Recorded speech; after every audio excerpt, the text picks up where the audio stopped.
Hi, John Mason. How is everybody? Let us today honor and commemorate the real legacy of the Reverend Dr. Martin Luther King.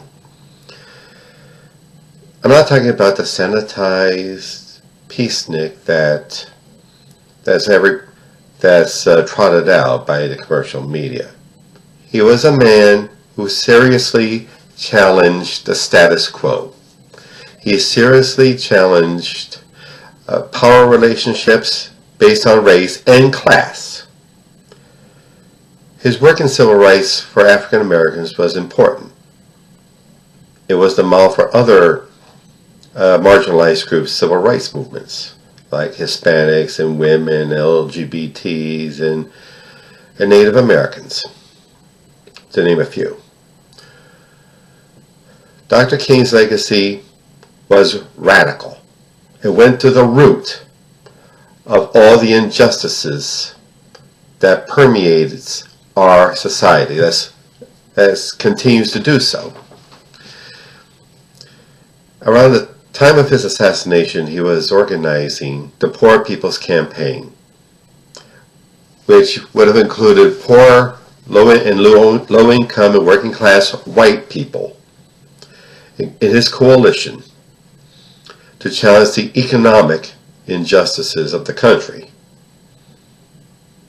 He wanted to bridge racial boundaries so as to attack the economic injustices permeating our nation, this land of opportunity which otherwise so many people did not enjoy and continue to not enjoy, as outlined. The fact that this was outlined in the book by the other great American, the socialist Michael Harrington, in his great book, The Other America. Please look it up. It's still as relevant today as it was back in the day. The life and work of Dr. King is particularly relevant with this regime, which no decent person would work for. I'm thinking particularly of the federal employees. I worked in civil service. It doesn't pay a hell of a lot, trust me. And the federal workers aren't paid all that great either, but they make a living. When they make the living, they need those jobs. They need the income to pay for their bills, their mortgages, their car, to provide for their wives, families, and kids. They need that. But our president must have his precious border wall. And Mitch McConnell heroically and courageously refuses to permit it on such a funding bill on the Senate floor that does not have funding for Donnie's precious border wall. This is the leadership we have in our country. This is the monster we have to face. I say, do not give in to Donnie's demand for a stupid border wall. It doesn't work. It is not going to work. It will never prevent people from entering the country. They could get in by ocean ports.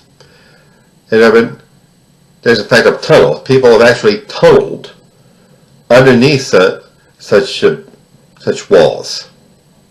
And aircraft. The vast majority of illegal immigrants, so-called, are people who just overstay their visas. Is there a wall high enough to keep people from coming in by air? My fellow Americans, this is the state of the union we're facing. I don't want to deal with the political game playing, the tit for tat stuff. This is serious. I urge you, have the Democrats in Congress stand strong to tell them no border wall. And this is my idea.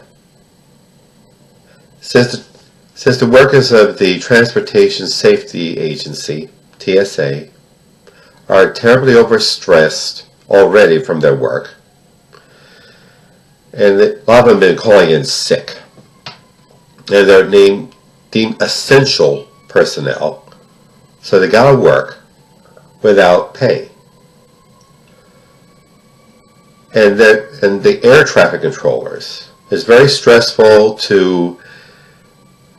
Their job is very stressful to prevent one aircraft from colliding into another. Very stressful. Added to the stress is the lack of pay. I would recommend a boycott of air travel. A boycott of air travel.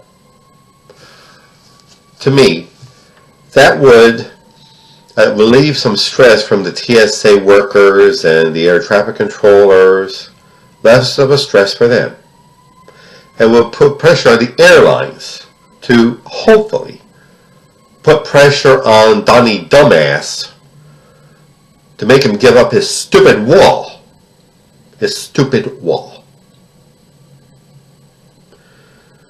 Well, that's my talk for the day. Let us continue to pick up where Dr. King left off. As in the old song goes, march on till victory is won. Bye.